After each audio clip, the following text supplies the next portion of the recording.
നേരെ പോകുന്നത് വാരണാസിയിലേക്കും അതുപോലെ തന്നെ കൊച്ചിയിലേക്കുമാണ്. വാരണാസിയിൽ ഇന്നിപ്പോൾ പ്രധാനമന്ത്രി നരേന്ദ്രമോദി 4 വന്ദേ ഭാരത് ട്രെയിനുകൾ ഫ്ലാഗ് ഓഫ് ചെയ്തിരിക്കുകയാണ്. നമുക്കറിയാവുന്നതുപോലെ ഒന്ന് കേരളത്തിലേക്കാണ്. കൊച്ചിയിൽ നിന്നും ബംഗളൂരുവിലേക്കുള്ള ട്രെയിനിൻ്റെ ഉദ്ഘാടന കർമ്മം പ്രധാനമന്ത്രി വാരണാസിയിൽ നിർമ്മിച്ചിരിക്കുന്നു. ഒപ്പം മറ്റ് 3 വന്ദേ ഭാരതുകൾ, അത് ഉത്തർപ്രദേശ് ഉൾപ്പെടെയുള്ള നോർത്ത് ഇന്ത്യൻ സംസ്ഥാനങ്ങളെ ബന്ധിപ്പിച്ചുകൊണ്ടുള്ള വന്ദേ ഭാരതിൻ്റെ ഫ്ലാഗ് ഓഫ് കർമ്മവും പ്രധാനമന്ത്രി നരേന്ദ്രമോദി സ്വന്തം തട്ടകമായ വാരണാസിയിൽ നിർമ്മിച്ചിരിക്കുന്നു.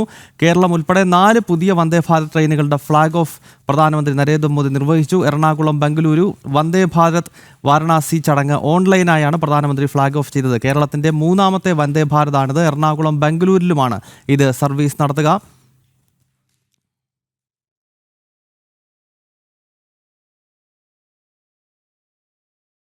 മിഥുൻ അയ്യപ്പൻ ചേരുന്നു. മിഥുൻ, പറയൂ.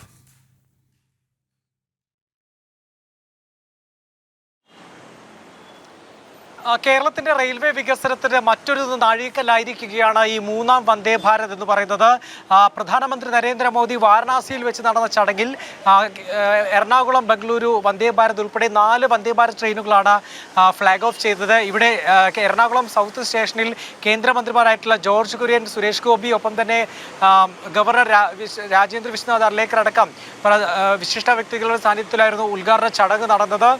തീർച്ചയായും കേരളത്തിന്റെ റെയിൽവേ വികസനത്തിന് വലിയ നേട്ടങ്ങളാണ് കഴിഞ്ഞ വർഷങ്ങളിലായിട്ട് നടന്നുകൊണ്ടിരിക്കുന്നത്. ഏതാണ്ട് 35ഓളം അമൃത് സ്റ്റേഷനുകളും അതുപോലെ തന്നെ പാത ഇരട്ടിപ്പിക്കുന്ന അടക്കമുള്ള നടപടികളും പാതയുടെ വളവ് നിവർത്തുന്ന അടക്കമുള്ള പദ്ധതികളും ഒപ്പം തന്നെ പുതിയ റെയിൽവേ പാതകളുമെല്ലാം തന്നെ സൃഷ്ടിച്ചുകൊണ്ടിരിക്കുന്നു. പലപ്പോഴും കല്ലിടൽ മാത്രമായിട്ട് ഒതുങ്ങിയിരുന്ന പല പ്രവർത്തനങ്ങളും ഇപ്പോൾ പുതുജീവൻ വെച്ചിരിക്കുകയാണ് എന്നാണ് സംസ്ഥാന മന്ത്രിമാർ വരെ ഇന്ന് നടന്ന ആ ഒരു ചടങ്ങിൽ പറഞ്ഞത്. ഏതായാലും കേരളത്തിൻ്റെ ഏറ്റവും ചിരകാല അഭിലാഷമായിരുന്നു, ആവശ്യങ്ങളിലൊന്നായിരുന്നു ബംഗളൂരുവിലേക്കൊരു ട്രെയിൻ എന്ന് പറയുന്നത്. അത് വന്ദേ ഭാരത് തന്നെ അനുവദിച്ചതോടെ വലിയ നേട്ടമായിരിക്കുകയാണ്, വലിയ പ്രശ്നങ്ങൾക്കുള്ള പരിഹാരമായിരിക്കുകയാണ് ഇത് എന്ന് പറയേണ്ടി വരും. കാരണം ഉത്സവ സീസണുകളിലും അതുപോലെ തന്നെ മറ്റ് അവധി ദിവസങ്ങളിലടക്കം വിവിധ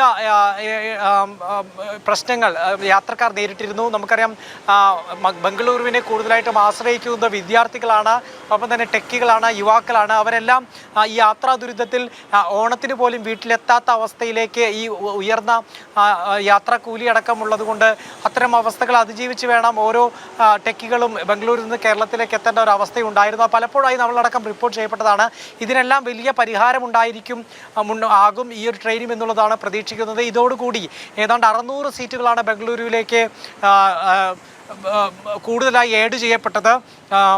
8 മണിക്കൂർ 40 മിനിറ്റ് കൊണ്ട് എറണാകുളത്ത് നിന്ന് ബംഗളൂരുവിലേക്ക് യാത്ര ചെയ്യാൻ സാധിക്കുമെന്നുള്ളതാണ് ഇപ്പോൾ ഫ്ലാഗ് ഓഫ് ചെയ്യപ്പെട്ട എറണാകുളം ബംഗളൂരു വന്ദേ ഭാരതിൻ്റെ പ്രത്യേകത.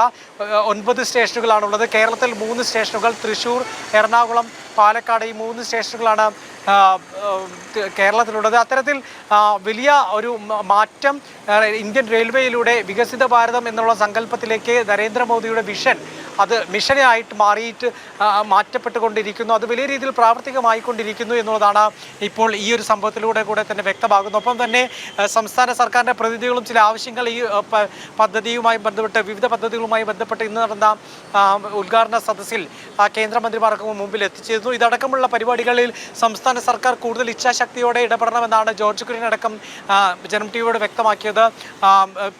സ്ഥലം ഏറ്റെടുത്ത് നൽകുന്നതടക്കമുള്ള വിഷയങ്ങളിൽ സംസ്ഥാന സർക്കാർ ഇപ്പോഴും വേണ്ട രീതിയിൽ പ്രവർത്തിക്കുന്നില്ല.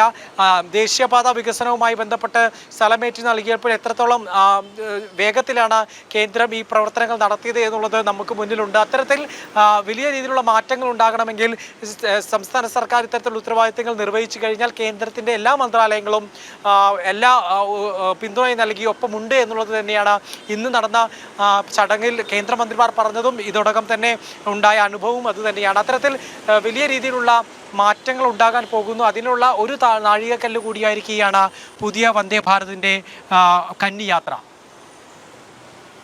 കേരളത്തിന് 3ാമത് വന്ദേ ഭാരത് നരേന്ദ്രമോദി സർക്കാർ അനുവദിച്ചിരിക്കുന്നു. വാരണാസിയിൽ നടന്ന ചടങ്ങിൽ പ്രധാനമന്ത്രി നരേന്ദ്രമോദി പുതിയ വന്ദേ ഭാരതിൻ്റെ ഫ്ലാഗ് ഓഫ് കർമ്മം നിർവഹിച്ചു.